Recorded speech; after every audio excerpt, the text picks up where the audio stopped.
The interstellar rescue shelter on Station Theta-7 was a place of last chances. Creatures from across the galaxy, abandoned, wounded, or deemed too dangerous, found refuge within its reinforced walls. Director Vexthor, a four-armed Zentari with silver scales, had seen countless species pass through these halls, but none troubled him quite like the dragon in Cell 47. Kador was a nightmare made flesh, standing 12 feet tall with obsidian scales that seemed to absorb light itself. The dragon had been rescued from an illegal fighting ring on the outer rim. His amber eyes burned with a fury that spoke of betrayal, pain, and an unquenchable rage. 3 handlers had been hospitalized trying to care for him. The station's best xenopsychologist had declared him irredeemable. "We're putting him down next week," Vexthor had announced at the morning briefing. "I've exhausted every option, that's..." When Alina Ward had rolled into his office, she was human, a species that had only joined the galactic community 30 years prior but had already earned a reputation for being simultaneously brilliant and utterly reckless. Alina sat in a mobility chair, her legs motionless beneath a thermal blanket. Her brown hair was pulled back in a practical ponytail, and her green eyes held a determination that made Vexthor's scales itch with discomfort. "I heard you have a dragon nobody can handle," she said without preamble. Vexthor's mandibles clicked in what might have been a laugh. "Miss Ward, Kador has injured trained professionals. With all respect to your credentials as a xenobiologist, you're paralyzed." Alina finished, her voice sharp as plasma steel. "I'm aware, Director. I've been paralyzed since I was 8. Car accident on Earth. That was 15 years ago, and I've learned more about resilience, adaptation, and patience than most beings learn in a lifetime. That's admirable. But dragons aren't just aggressive animals," Alina interrupted, leaning forward in her chair. "They're empathic. The literature says they bond through shared pain, shared struggle. Everyone who's approached Kador has come from a position of strength, of dominance. Let me try something different."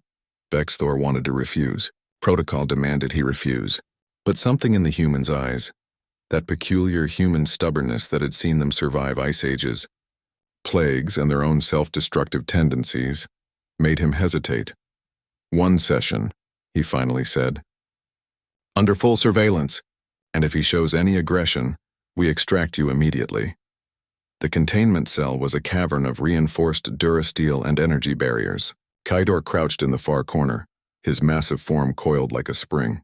His wings, tattered from years of abuse, lay folded against his back. As the door hissed open and Alina's chair glided in, those amber eyes fixed on her with predatory focus. The observation room fell silent.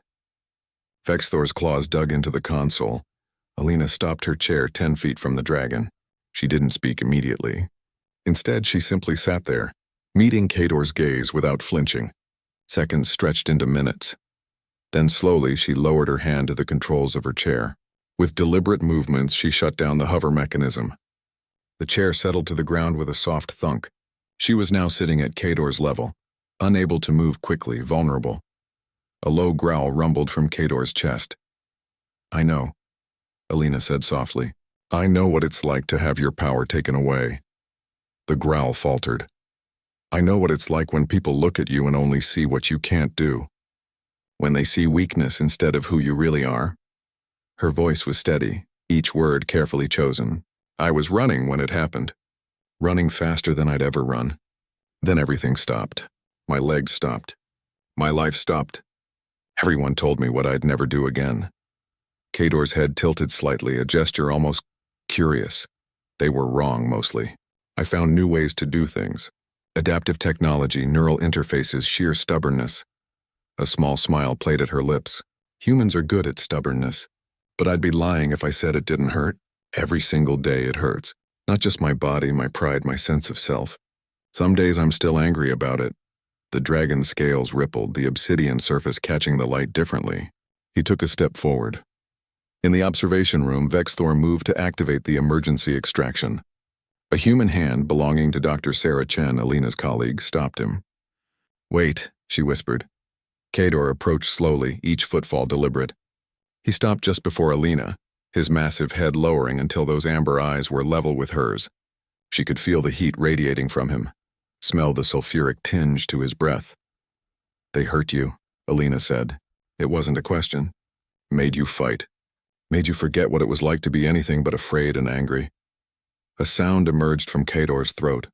Not a growl, but something else. Something broken. Alina lifted her hand slowly, palm up and offering. I can't promise I'll fix everything. I can't promise it won't still hurt. But I can promise I see you. Not the monster they made you. Not the damaged creature they want to destroy. I see you, Kador. I see someone who survived. The dragon stared at her hand for a long moment. Then, with a gentleness that contradicted every report in his file, he lowered his massive head and pressed his snout against her palm. The touch sent a jolt through both of them, a psychic connection that dragons were capable of but rarely shared. In that instant, Alina felt his pain, the electric prods, the chains, the desperate loneliness of being seen only as a weapon. And Kador felt hers. The sudden impact, the realization that her legs wouldn't respond. The years of fighting to prove she was more than her disability. Two survivors, recognizing each other. In the observation room, data screens exploded with readings. Kador's aggression markers plummeted. His cortisol levels normalized. Most remarkably, the neural pattern scan showed something xenobiologists had theorized but never confirmed. A true empathic bond. When Alina finally rolled out of the cell 3 hours later, Kador followed her to the door and watched her go with something that looked remarkably like hope. 6 months later, Alina Ward and Kador were inseparable. The dragon, once deemed too dangerous to live, now served as a certified therapy animal for traumatized beings across the station. His bond with Alina had unlocked something fundamental in both of them, a understanding that strength came in many forms.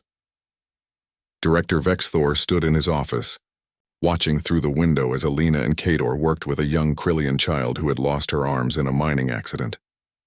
The dragon's gentleness with the child was extraordinary. Humans, his assistant Kriva said, shaking her head in wonder.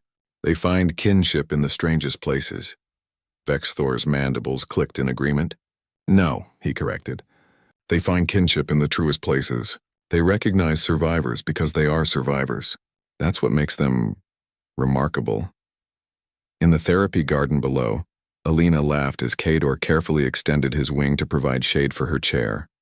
Two broken beings, made whole by understanding. The galaxy was slowly learning what Earth had always known. Sometimes the strongest bonds were forged not in perfection, but in shared imperfection. And sometimes the bravest thing anyone could do was simply be seen,